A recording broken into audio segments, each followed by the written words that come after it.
All right, good morning. Everybody hear that all right? Yes. Okay. So I entitled this A Dream I Didn't Know I Had because I really didn't. You may or may not know I did go to this place. Oh, I gotta find the right thing. Antarctica. Antarctica. I don't know if I made the right wish, followed the right star. I don't know exactly what happened. But I was on a journey that changed my life, as many of our journeys do. But I knew I was an explorer from a young age. I don't know, the people that could tell me exactly where this was taken no longer are alive, but I believe this to be a state park in Iowa. We'll leave it at that.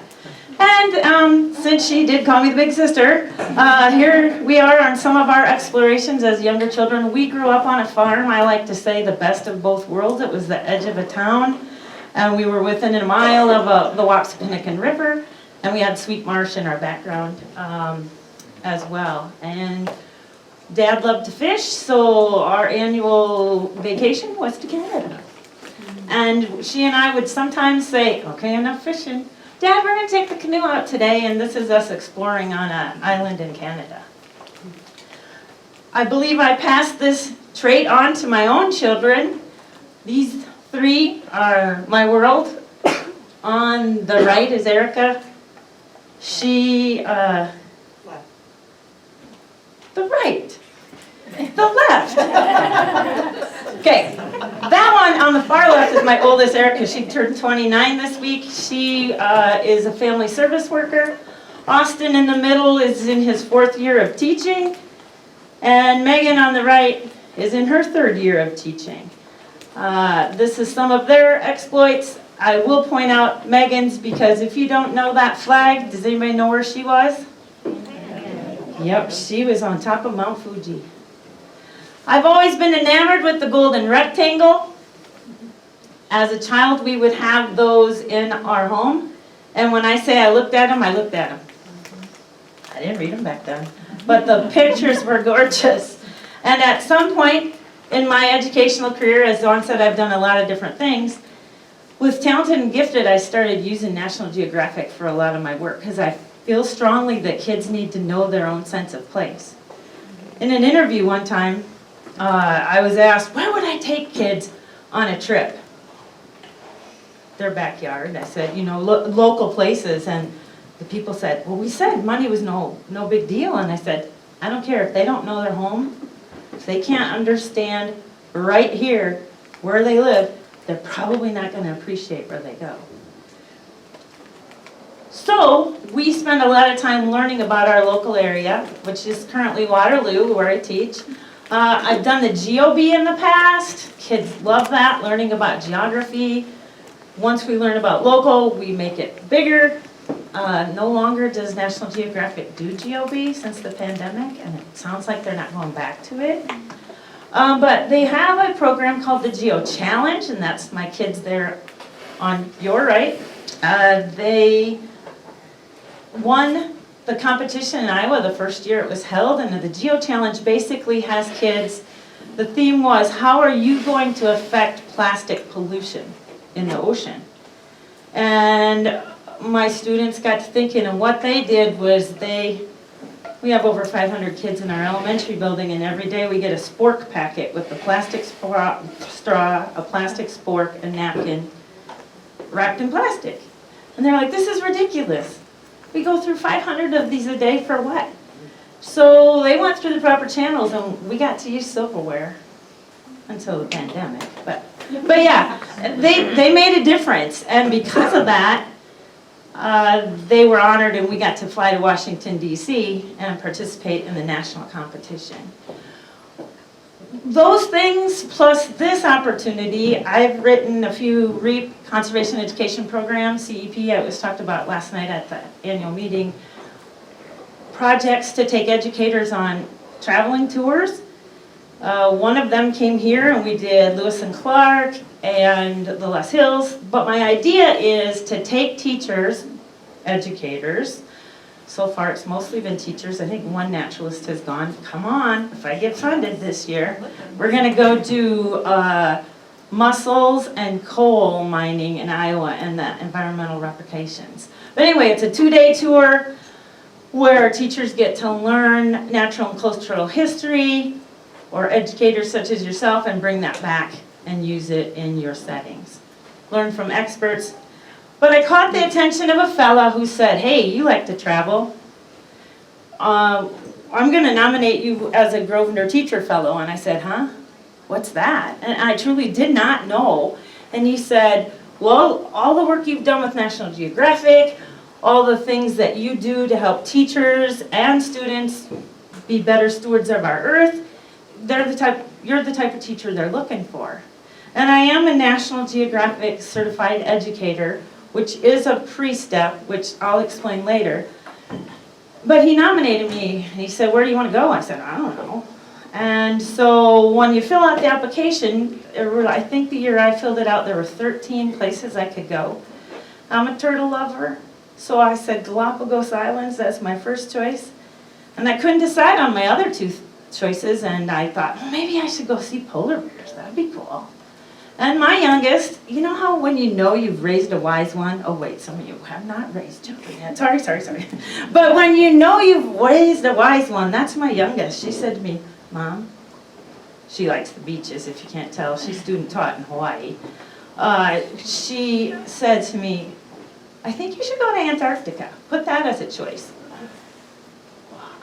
Antarctica, why would I want to go there? Because nobody's ever going to go with you. So I put Antarctica as my choice, and that's where I was selected to go. I'll never forget the day I got the phone call telling me I was selected, and that I need to be prepared, and blah, blah, blah, and hey, you're going to Antarctica. I'm like, wow. I was all by myself in my classroom when I got the call, and I didn't know who to shout to. It was kind of overwhelming, underwhelming all at the same moment. But this fellow here is Ben Lindblad, who is the CEO of Lindblad Expeditions, who partners with National Geographic. And they truly do lead expeditions. You may have been on a cruise ship or cruised. The difference, the way they see it on an expedition, you are actually part of the scientific research. You are out there with the people doing the work. You're not just, well, we pull into the port today, go do what you want and be back on the ship by 7 or whatever. No, we are with them step by step, learning from the naturalists and the scientific researchers of National Geographic and Lindblad. But when we were trained, they sent us to Washington, D.C., to the national headquarters for a 5-day training. He spoke to us and he said, folks, our planet's in peril. And I know I'm speaking to the choir when I say that to you, but when he said that to us, we're like, whoa. You were selected because of your impact on children. We need people like you to keep spreading that message. Scientists can't do it alone. So I'm trying to carry that message forward. Like I said, life-changing. This is Midnight Sun. I didn't sleep much on the expedition because I love the sunrise and I love the sunset. And most days were cloudy, but I didn't want a chance to miss it. So I would wake up like at 3 in the morning and go to bed like at 11:30, 12 o'clock, just because I got to see the color. And this was the best color that I had. But to see places like this, to see landscapes like that, and then my first sighting of penguins, and you're going, I don't see penguins. Yeah, you probably don't. Where's that pointing? See those little guys? Okay, so they're porpoising there, but they were right beside the ship, and that was the first chance I had seen for penguins. The pictures that I didn't take, I give credit, otherwise the rest were taken from my iPhone 11. I went in December of 2019, and at that point, this was the best camera I thought I could take. My pictures are taken with this. Whether you know it or not, these are the penguins of the world, and these are the 5 main ones of the Antarctic Peninsula, which is where I traveled. I did not see king. The others I did, and I'll talk about them here. Because because I was a little enamored with these creatures. This isn't a Delhi penguin. They're probably the ones you recognize as the tuxedo walker ones. Black heads, but all white fronts. And, oh, I did it again.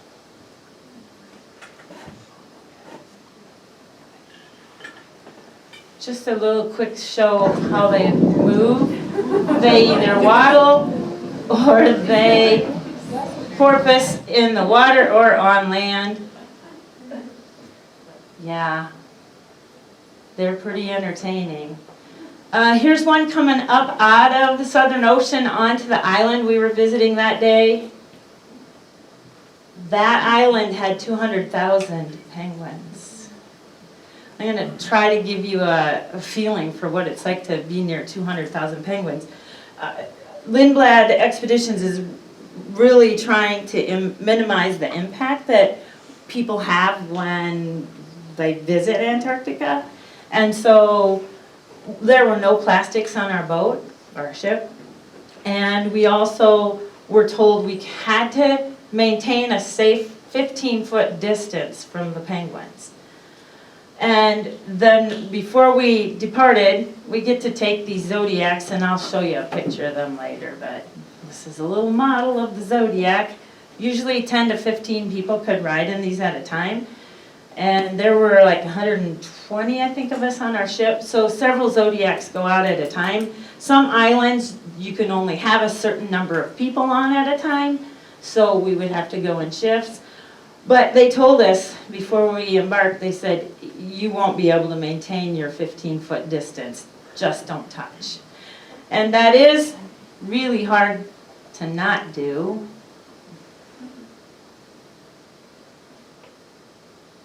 So this is Paulette Island,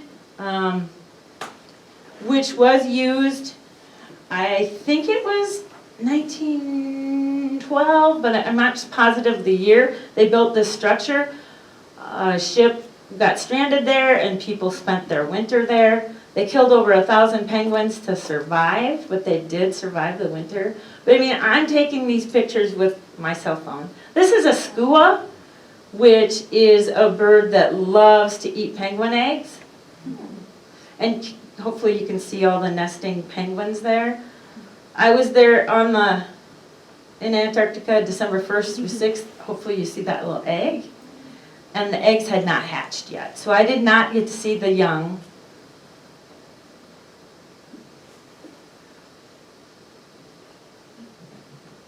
We were there a day that it was snowing. These are two sisters from Ohio that I got pretty close with. And it's hard to tell what's rock and which penguins, but most of that is penguins. This is a Waddell seal.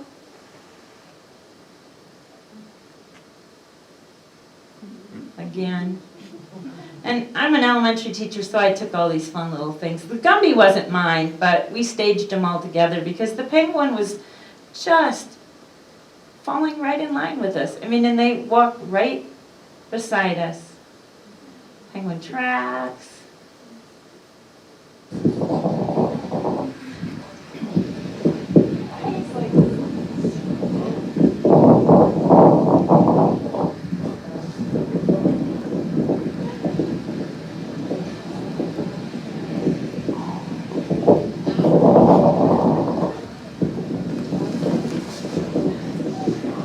That's what you're all going to do when winter comes, right? Yeah. The stranding, was that Shackleton's expedition? That one was not. It was not. That one was not. Great question.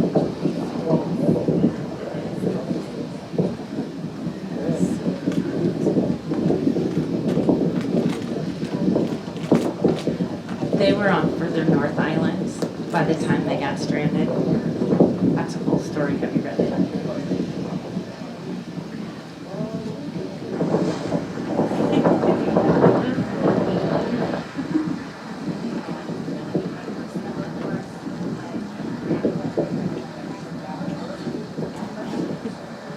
I didn't move, but he came well within 15 feet of me.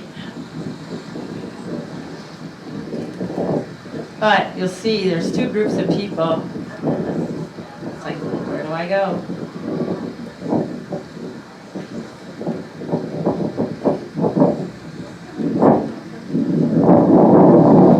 Sorry about the wind. Guys can make your own hands, actually. See, the hands are almost touching. And you know what? That's good. Last of the dirty word,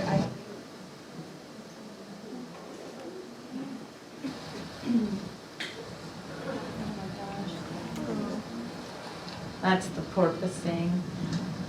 And it's thought that they probably do that to avoid the predators from below, so that at least it's a little more difficult to make an aim at them when they're in and out so much. And these little pieces of ice are what they call Birdie Bits, which are broken off pieces of an iceberg. And again, the masses of penguins. That's our ship, the Explorer.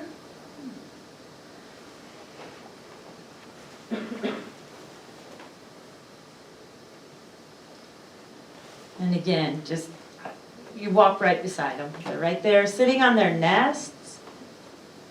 So those are some Adelies. This one is the Gen 2, and you can tell them from the white patch from ear to ear off the back of their head. And what I really noticed was them is this rock robbing or stone stealing behavior. I don't know if you could tell from the Adelie nest, but they're made of rocks. They're right there on the ground. And I'll show you this video because I think it's really important. But I want you to notice this. You know what that is? Yeah, the guano, the scat, the poop, whatever you want to call it. The white, the scientists told us, typically mean their diet was full of fish. The reddish, that was probably krill. So this one probably had a mix. And if it was green, it would mean that the mate had not come back from fishing in the ocean and that they were starting to self-digest and their bile was coming through. And that's just the reality. One has to sit with the egg while the other goes out for feeding. And it just depends on, you know, sometimes they never come back and sometimes it just takes forever. Oh, I said I was going to show you that video. Yeah, sure I will.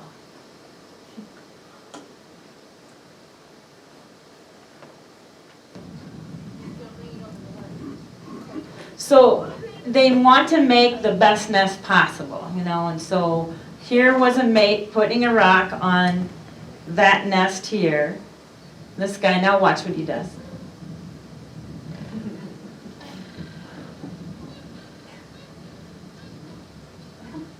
Missed it, but he's trying to impress the girl. And you can see the guano colors.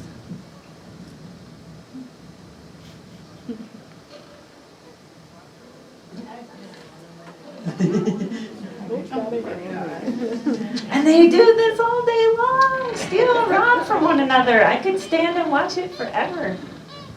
And can you hear them? Mm-hmm.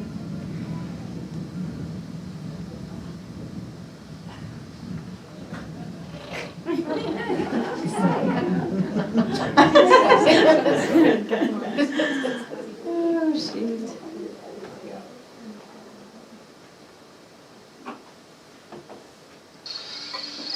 Oops, sorry.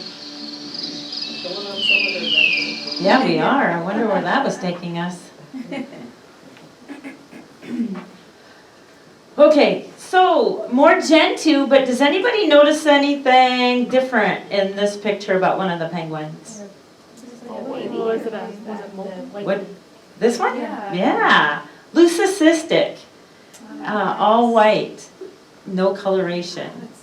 Yeah. And there's not very many. They told us the percent in the population, and I don't remember what it was, but I felt pretty fortunate to have found one in the hundreds of thousands of penguins I saw.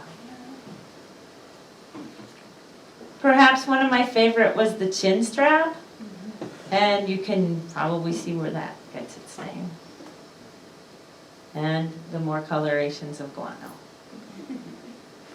So I want to tell you about 4 biggies I like to say to people about my trip. I mean, the whole trip itself was fantastic, but one of the biggies is this right here.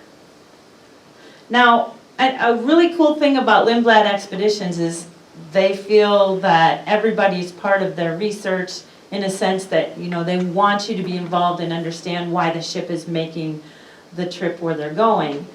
And so they let you into the bridge. So whenever I wasn't out on deck watching for wildlife, I was on the bridge asking questions of the captain and his crew. And we were coming up on this blip on the radar, and they were all excited about it. And what the deal was, at that time, this was called A68A. There's a certain way to name icebergs, and at that time I understood it. I didn't take the time to relook it up, but it has to do with location and the number. So it's the 68th and location A, but I can't remember what the last A meant. But anyway, this had broken off of the Larsen ice shelf. You can kind of see where they come off.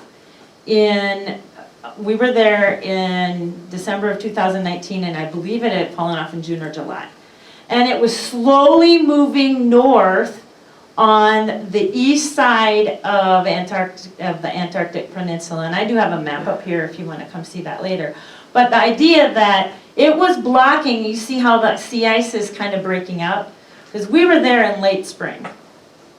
And it was starting to break up, but it was holding it back, a lot of the sea ice, so that ships could come in here into the Ross Sea and see things. And they wanted to go, for us to see this iceberg. 25 miles by 86 miles. It has since broken up, but at the time it was the largest iceberg in the Southern Ocean. And I was talking to Dawn, like, okay, so from here, and I know not everybody's from here, but just, you drove here, so like if you were to go from here to Correctionville, if you took Highway 20, if you remember coming in, that's the 25 miles, roughly. And 86 would get you down probably to Omaha. So I mean, just imagine an iceberg that big. I got to see it. There it is. And to give it to some perspective, I'll show you in a picture, but because, you know, that picture I showed you where we were, because of that, we got to see this guy. And not everybody to Antarctica gets to see them because they're further south typically where they nest and more interior. Does anybody know what that one is? They're this ones. They're up here, the emperor penguin. Yeah. And so you can see the relative size difference between that and that Adelie there. But here they are again. They were floating on icebergs because that big A68A, which is back here, was holding back the ice so the ships could get down and the penguins could float north. So there's one. Here was just an interesting ice formation. I'm sure glad I got that in a picture. Were those were those baby penguins? No, they were babies. They were the Adelies. Oh, those. Oh, yeah, it's a mix of Adelie. Oh, okay. Yeah, to kind of show you the size frame. Yeah. I thought I had a video of them jumping in, but I might have taken it out. Is that where we're down It might have been, but I don't know. How much time do I have? Well, we might have time for it. But I did not take that.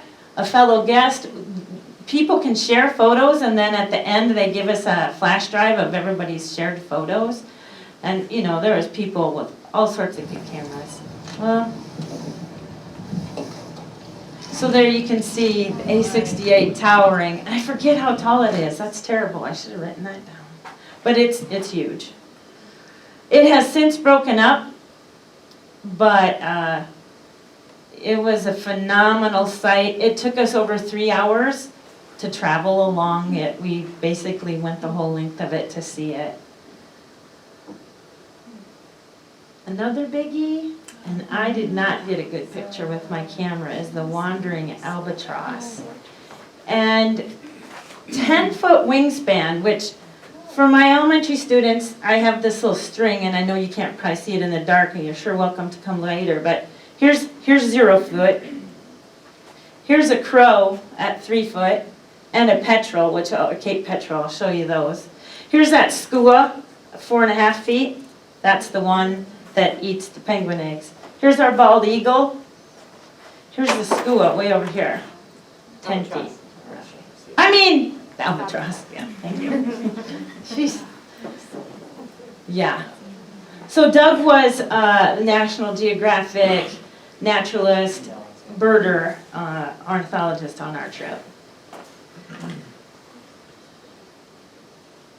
I found this quote, actually they shared it with us, and I'm like, yeah, I suppose that could be me. But I'll tell you what, what I really felt I was a higher class of mortals was the day I saw this.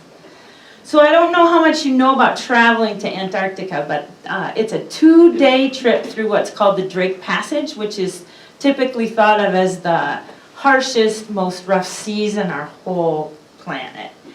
And we went through it down to Antarctica very calm. They were like, whoa, you guys had it easy. A few people got sick, but most of us were great. Coming home, the first day we were calm, the second day not so much. And just as we were getting ready to head into the rough waters, the captain said, you know, it looks like we're going to have some rough seas this next day coming back in. I'm going to ask you guys to stay off the deck. And within a couple minutes, it was like 6 in the morning, 6:30 in the morning, and we were down. Some of us did exercises, and we were just getting started exercising. And they come on and say, sorry for this early morning announcement, but we would like, because that was early morning for some people on our expedition, we want to let you know that we have sighted a blue whale, and if you would like to go out on the deck, please do so now. The captain has given you permission. And I shot as fast as I could. I didn't know if I'd ever see a chance for a blue whale again. And when I found out I was going to Antarctica, I asked my mentor, I said, is there a chance we'll see a blue whale? He says, I have been to Antarctica 15 times and I have seen one. So he said it wouldn't be likely, but we did. And as you can see, I think it's a blue whale. Largest mammal to have ever known to live on our planet. And it was right there. You can see the edge of the ship. I mean, it was right there. And the captain navigated around it for a good 20-25 minutes.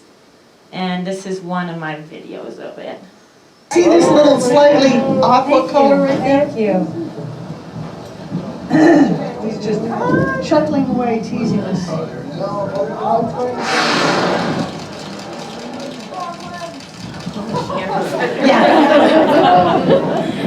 Yeah, when that. Those are the real cameras. Yeah, the real camera's going. When those emperor penguins jumped in the water, I showed you that one picture. Yeah, my video, which I don't know where I put it, had all sorts of people's cameras going off too. Whoops. All right, so since that blue whale was one of those wows for me, what am I doing wrong, guys?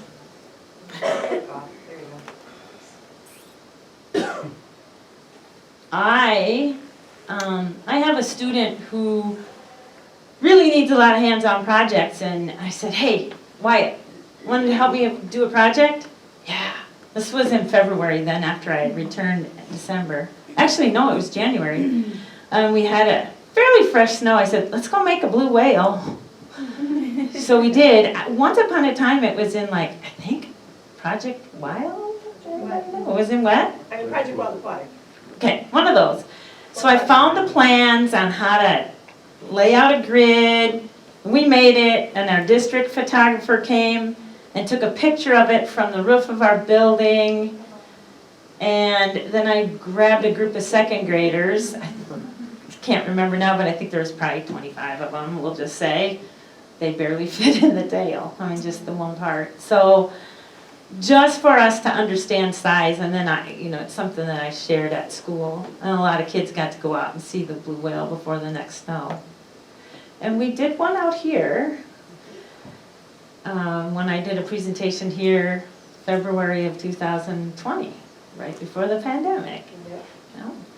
So those are some of the highlights. Now I want to talk to you about some of the downlights, I guess. And one of those is record temperatures. You may or may not have heard, February, I think it was February of 2020.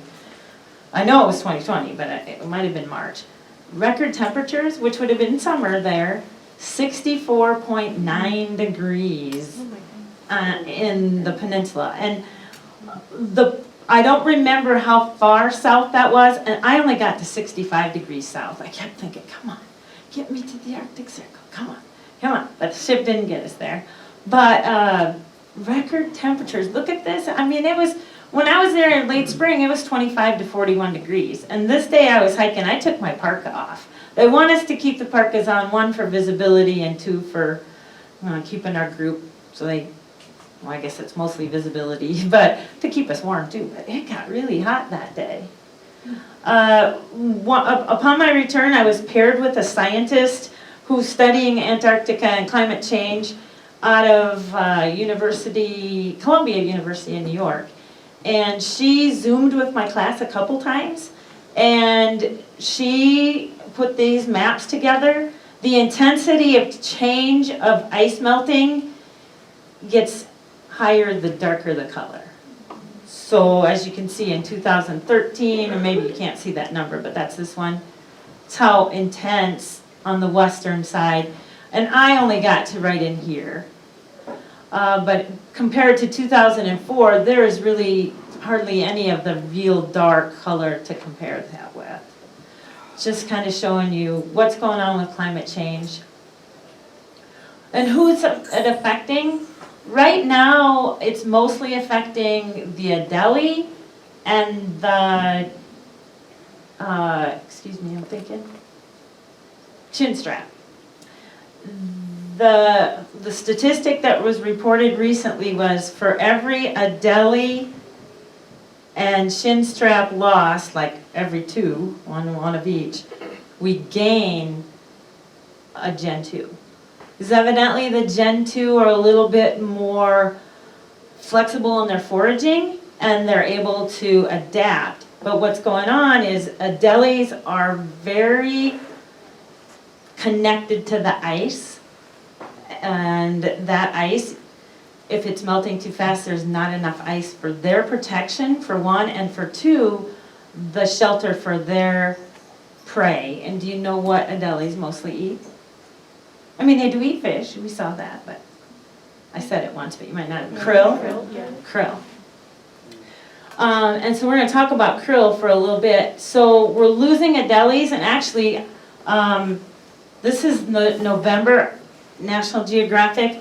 There's probably a 15-page spread article on Antarctica's ice melting. So I brought that along if you want to read that or look through that, or if you get it at home, you may have already seen it, but it's pretty alarming what they're noticing. And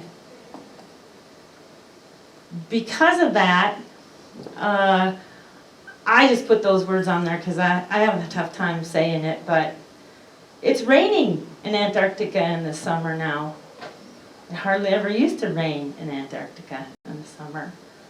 And it has it causes all sorts of issues for penguin chicks.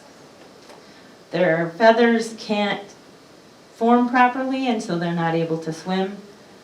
And they also can't have that down insulation, and so we're losing penguins due to that climate change as well. Okay, lighten it up a little bit. Here's our captain there on the left. He's from Germany, and so he's holding my warbird. Any warbird grads out there? Woohoo! Oh, sorry. Go nice. We gotta talk later. I don't always run into those people in a naturalist circle. But anyway, he was holding my thing, and the assistant, he's like, "Why did you bring a penguin on this trip?" So that's my little puppet that went everywhere I went, is in a lot of pictures for my students. But the captain, he has been working with Lindblad for nearly 30 years. I don't remember the exact year, but it was high 20s. And he said in just the last 2 years, and that was 2019, had he seen rain. So definitely makes a difference. So this is a krill. They're roughly the size of a pinky finger, the way I understand. They're huge biomass, but according to that article I read, currently we're harvesting, not we, but I think it's the Ukraine, China, I don't remember all the countries, but the countries that are harvesting krill, that are fishing for krill, are harvesting 80 tons of krill a day. Now, that's a small number compared to the amount of krill that exist. However, when you consider that they're the basis of the food chain, you guys know what that means. The blue whale, the humpback whale, big creatures eat them. All of the penguins will eat them. Fish, squid, octopus. Some of the birds besides the penguins eat them. They're an important part of Antarctica's food chain, and we are fishing them. The way I understand it, we use them in health products and pet products. So I encourage you, if you want to be a consumer that's concerned or considers the sustainability of the Antarctic ecosystem, to check your labels and see. And if you can find a different product, I encourage you to do that, because krill need us. So what else can you do besides krill? How many have used the marine debris tracker before? All right, one. And me. I'm going to talk about this at a later session today, but this was developed with National Geographic and I think the California Institute or something of science. And the idea is wherever you see garbage, take a picture, put it in one of these categories over here, theoretically pick it up and take care of it. But the idea is scientists want to track where is plastic pollution an issue on our planet, and how can we put the infrastructure in place to deal with that. So this was designed with people like you and me in mind, where we see garbage all the time. We grumble about it. I know a lot of you pick it up, probably all of you. If we just document it, it will help scientists in making some major decisions about garbage. So I have my students trained to do this now, and we have garbage pickups at our school quite often. You may have noticed when you saw the whale, we're at the edge of town. That was a cornfield 7 years ago. And we are also like 1.5 miles visually from the landfill. So we do get a lot of trash blowing in. All right, so hopefully I've gotten enough of you excited that at least a couple of you will consider becoming National Geographic certified. I'm going to try to explain a little bit about the process and why you might want to. For one, you could have a chance to go to Antarctica. You could go to one of many other places on the planet if you're selected as a Grosvenor Teacher Fellow. And I know it says teacher in the word, but you're an educator, you count. Okay, a lot of non-formal. I had a couple zoo educators on my trip, or not on my trip, but in my training. So one of the things that I also use often with my students, and you may not be able to directly do this as a naturalist, but perhaps you could too, because most of these are on YouTube. You could host a night and say, hey, tonight we're going to learn from National Geographic explorer who's visited Iceland. We're going to learn whatever topic you want to talk about. And when I came back, this is my classroom. These two, that Doug that took that picture of the wandering albatross, that's Doug. And this is Alyssa. Alyssa was our underwater specialist. And I'm still waiting. I know they're busy, but she promised me pictures from her underwater cameras, because when she brought them up and showed them to us, I mean, it's just like underwater anywhere else in the world, like in the tropics. It's beautiful. You look at Antarctica and you see green, blues, blacks, browns, whites. Underwater, it's like, whoa, it's a whole new world. Probably as colorful as my classroom there. But they went on an expedition that when they got back, and when I got off the ship, they had a day to turn around, and they took another group and went back down. And they said, hey, we want to Zoom with your classroom. And I'm like, yeah, no problem. Yeah, that sounds like great. So they did, and you can't really tell it in the picture behind them there, but the chicks were starting to hatch. And I had only been back like 7 days, and it's like, oh, I missed the chicks. But I got to see a lot of eggs. So anyway, this is them talking to us, and I know you may already know this, but if you don't, go to National Geographic. Go to the Explorer Classroom, where education meets exploration, and you can browse the events. And most of them, like I said, are saved on YouTube, and you can go back and pull up old ones. What I try to do is do live ones with my kids. So on November 18th at 10 o'clock, this next one, we are going to meet with, I don't know this guy, Prem? I don't know. He is going to talk about how they're researching seals from space and about climate change. So we're going to listen in. I signed up to, I think they allow 8 classes to actually ask questions. I signed up to be one of those classes. I haven't heard if we got selected or not, but either way, we will watch in. But again, there's a whole repertoire of explorers that just want to talk to people. Now, you might not be able to do it live, and you might, depending on the timing. But please check it out. You can search by age. I mean, a lot of it is geared towards school-age children, but I'm a firm believer that you can make anything adapt. You're flexible. The other thing is, and I know you guys do this, you encourage that explorer mindset. There's certain attitudes, skills, and knowledge that National Geographic, if you can show you do that as an educator, you can too become a National Geographic certified educator. The program is going under some changes right now, and they're hoping to have it up and going in 2022. So I can't guide you and direct you to that right now, but if you want to stay connected to me, as soon as I know that it's available, I will let you know. And I know Heidi and Dawn and I have talked, and I may have talked to some of the rest of you about, yeah, I'm willing to go through that certification process, and maybe you already did it. Did you finish it? Yep. Heidi, yay. Do you want to speak to that? No. Now this is your time. No, but just give us how many hours do you think it took you? It was an online thing and it was easy. Yeah. Yeah. You do have to put together a video of you proving that you do teach about geography and that you inspire kids and Yeah, such and and such. But it pushed you to think of it in a different way. if you couldn't hear her, she says it does push you to think of it a different way. It's not hard, but it is a step. Once you are Nat Geo certified, you can apply to be a Grosvenor Teacher Fellow. But I have to put a little asterisk and let you know. I was in the 2019 class. The 2020 class was selected, and none of them have traveled due to the pandemic.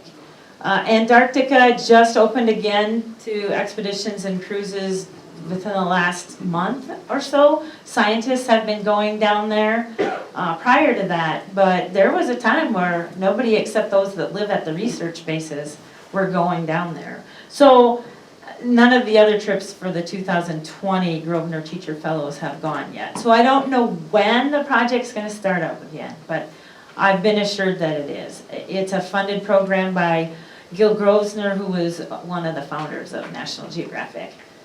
And it's been in place, I think the first group of Grosvenor Teacher Fellows, there were 4 of them, and my group was 54. So they keep growing it, and I think the first group was in 2012 or 13. So it's a fairly new program, but it's going to keep going. Oh, I wanted to show you this. Well, there's some GTFs, that's what we call ourselves. But what I want to show is here. Classroom resources, so you can guide teachers there. But professional development.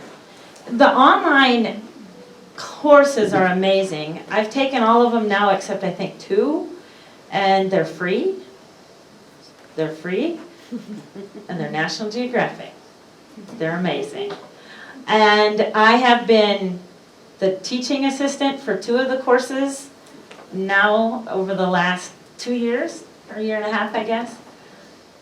So you might get to see me in one of the classes. But also the educator community.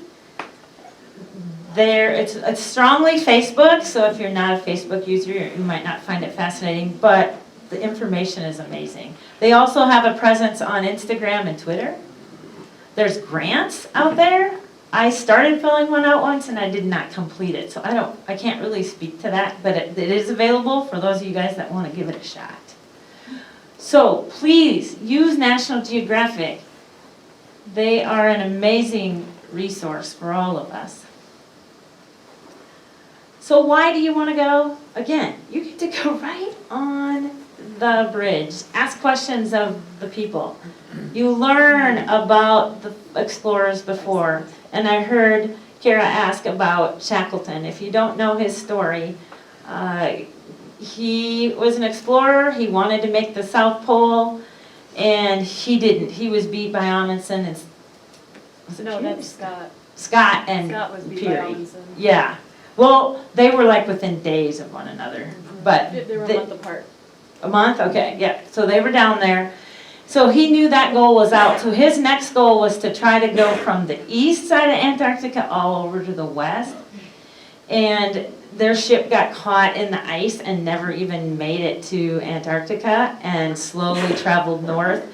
And they were stranded on Elephant Island and another one, Deception, I think. I don't know, I'd have to look up the story again. But it's an amazing story, but if you read that, it's like, if you want perseverance and risk-taking, you want to pray for Shackleton. He's going to get you back home. Because they all survived. Because you want your friends to send you this picture, right?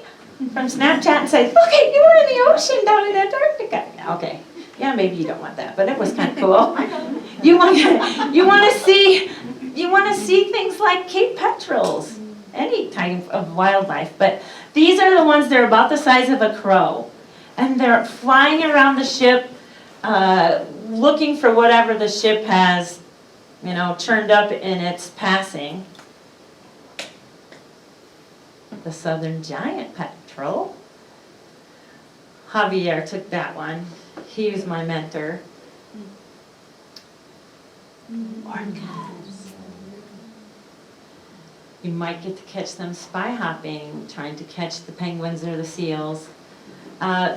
We saw 2 groups hunting in their groups, their packs, and we never saw any successfully eat, but I'm sure that they do at some time.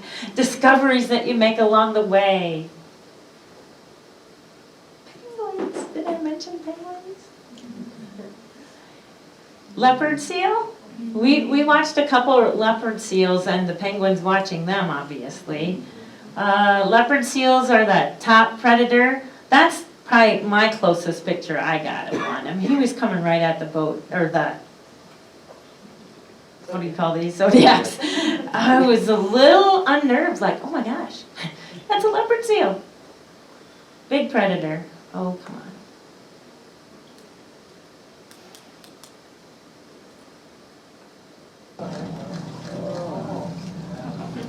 Big yawn. But there we are in our zodiacs.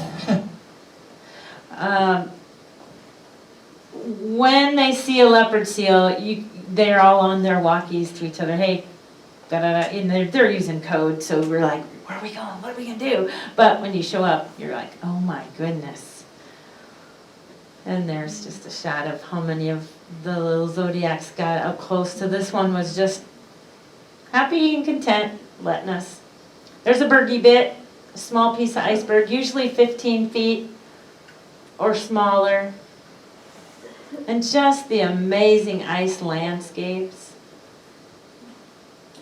Pillows. My understanding is this is an iceberg that flipped, and what you see underneath is like the wave or water motion action of what it would look like from the underside. And that's where a lot of the krill will live, right in those little crevasses or bubble shapes. You might get a chance to see an ice bridge. We did not travel under it. That's, I think, brash ice they call that, the way that's breaking up. Again, significant colors when you do see sunrise, sunsets. Kayaking on the ocean. And the polar plunge. The day we did it, the air temperature was 31 degrees, and the water temperature was 29. And you don't have to wear a penguin costume, but you know, if you're an elementary teacher, I did. That's one taken by the National Geographic photographer with an underwater view. Oh, what did I do? Play it again. Sorry, Make it big. I'm trying.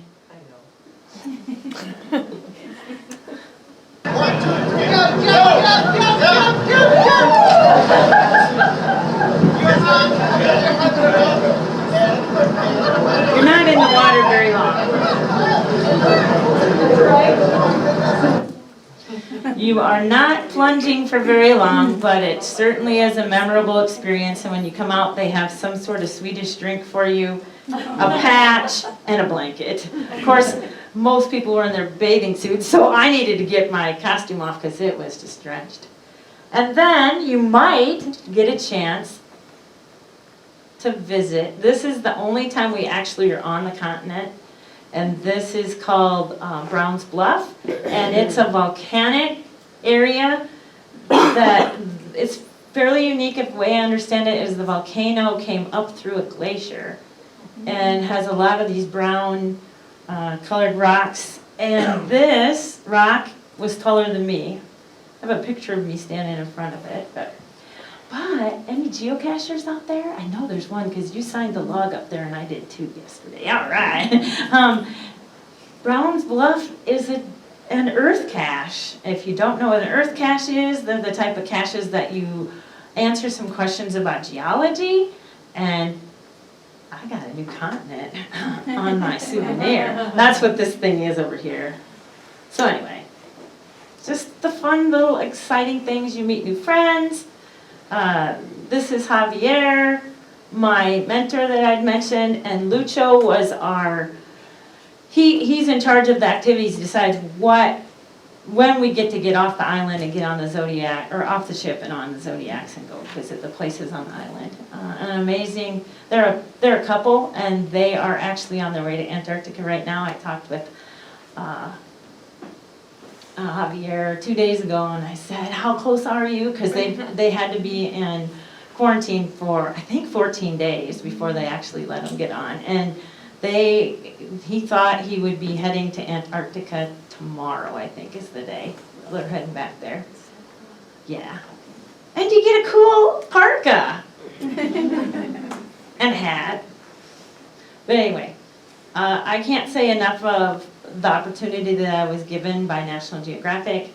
I think I'm a risk taker, explorer, and a friend of mine, I have friends all over the world now because of the experience, but that she made a patch that says, Educator, Explorer, Preparing Hearts and Minds for the Unimaginable. And as Sven said, our planet is in peril, and it's up to us. We impact this world in many ways, and so keep that message going, make a difference, folks. And then I have a new dream. You know, like I said, I started this. I didn't know I had that dream. My new dream is 70 by 70. I was just going to go 7 continents, but I have 49 states, 8 countries, and 4 continents. I'm not quite 60 yet. Not yet even this year. But I'm getting there. So my goal is to hit 70 by 7, and here's 7 of us. You can probably tell which one I am because I don't got much hair. But this penguin was just sitting there, and so one of the Nat Geo photographers said, come on, you guys, get together and all of you get some air and I'll get the picture. Well, yeah. But anyway, thank you. I'm available for questions, comments. That's how you try to get a hold of me. Thank you for your time.